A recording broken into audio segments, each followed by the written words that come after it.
আসসালামু আলাইকুম। মুনতাহাস মম লাইফস্টাইল চ্যানেলে আপনাদের সবাইকে ওয়েলকাম করছি আমার নতুন একটি ভিডিও দেখার জন্য।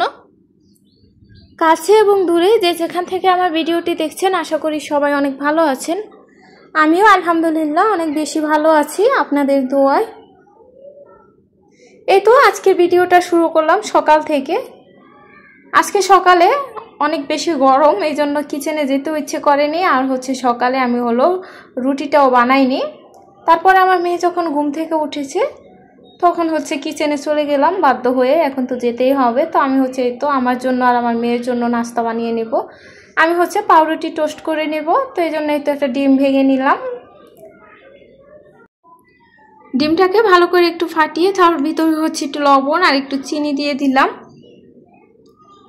এই তো এগুলোকে ভালো করে একটু মিক্স করে তারপরে একটু দুধ দিয়ে দিলাম। আমি যদিও দুধ আর চিনিটা ব্যবহার করি না, কারণ আমার কাছে মিষ্টিটা খেতে তেমন ভালো লাগে না। আমি সব সময় শুধু ডিম দিয়ে ভেজে খাই, এতে করে বেশি ভালো লাগে।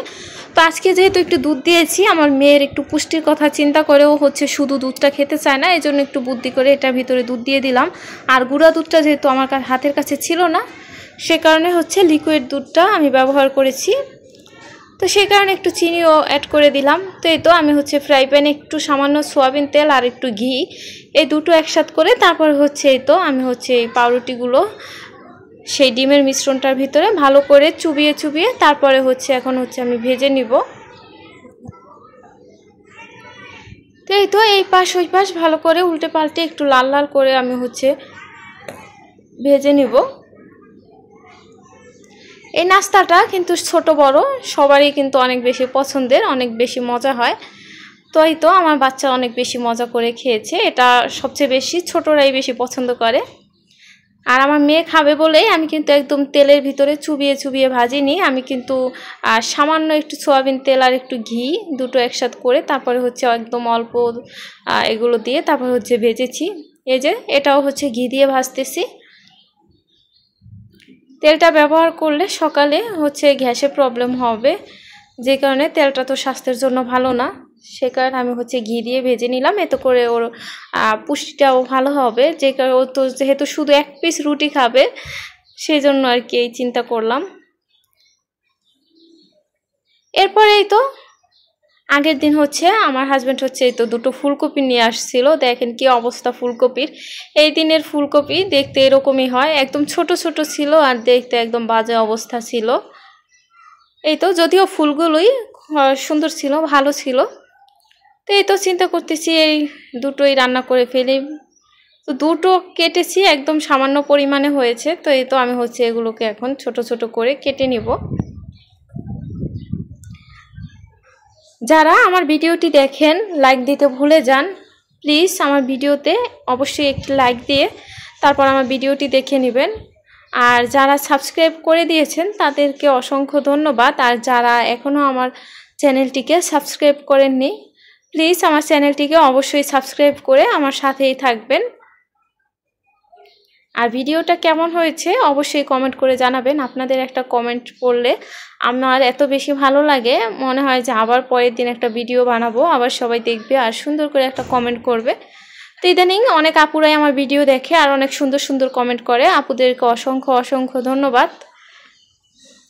আমিও চেষ্টা করি সবার ভিডিও দেখার জন্য। যাই হোক, এই তো আমি ফুলকপিগুলো ছোট ছোট টুকরো করে তারপর এই তো পানিতে ভিজিয়ে রাখলাম, এতে করে যদি একটু পোকামাকড় থাকে বেরিয়ে আসবে, সে কারণে। এইদিকে এই তো ফুলকপির তরকারিটা আমি বসিয়ে দিতেছি। তো এই তো সবসময় সবাই যেভাবে তরকারি রান্না করে ওইভাবেই বসাবো। আর আমি ফুলকপিটা রান্না করব কই মাছ দিয়ে। আমার ফ্রিজে ইলিশ মাছ, কই মাছ আর ছিল ট্যাংরা মাছ।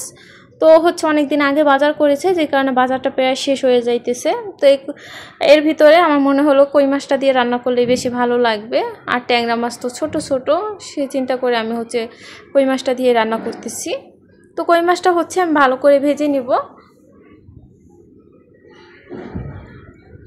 আর এই তো এদিকে পেঁয়াজ রসুন কাঁচামরিচ ভেজে এর ভিতরে গুঁড়ো মশলাগুলো দিয়ে দিলাম, হলুদ গুঁড়ো, মরিচ গুঁড়ো আর জিরা ধনিয়ার গুঁড়ো।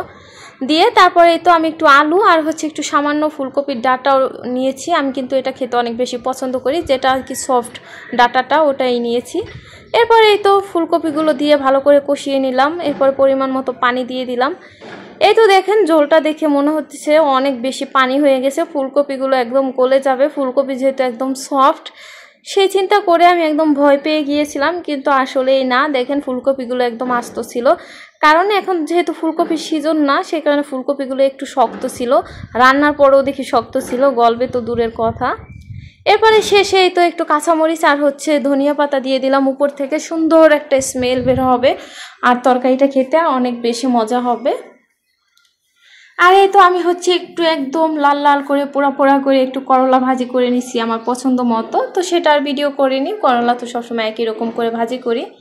আর এই তো সর্বশেষ আমি হচ্ছে মাংস কষিয়ে নিলাম, 3 টুকরো মাংস দেখতে পাচ্ছেন, আর হচ্ছে চাল ডাল, আর এখানে হচ্ছে কয়েক রকম সবজি, পটল আলু আর হলো মিষ্টি কুমড়া, এগুলো দিয়ে ভালো করে কষিয়ে নিতেছি। আমার মেয়ের জন্য হচ্ছে একটু খিচুড়ি রান্না করব, তো এই তো পরে আর বাকিটা দেখালাম না, ওর জন্য হচ্ছে এই তো খিচুড়িটা আমি ভালো করে রান্না করে নিয়েছি। আর এদিকে আমি দেখেন আমি হচ্ছে এই তো গরমের ভিতরে একটু স্বস্তিকর খাবার খুঁজতেছি, তো আমি হচ্ছে এই তো একটু চালতা মাখাইতেছি, একদম পাতলা পাতলা করে কেটে তারপরে এটা মাখিয়ে খাবো।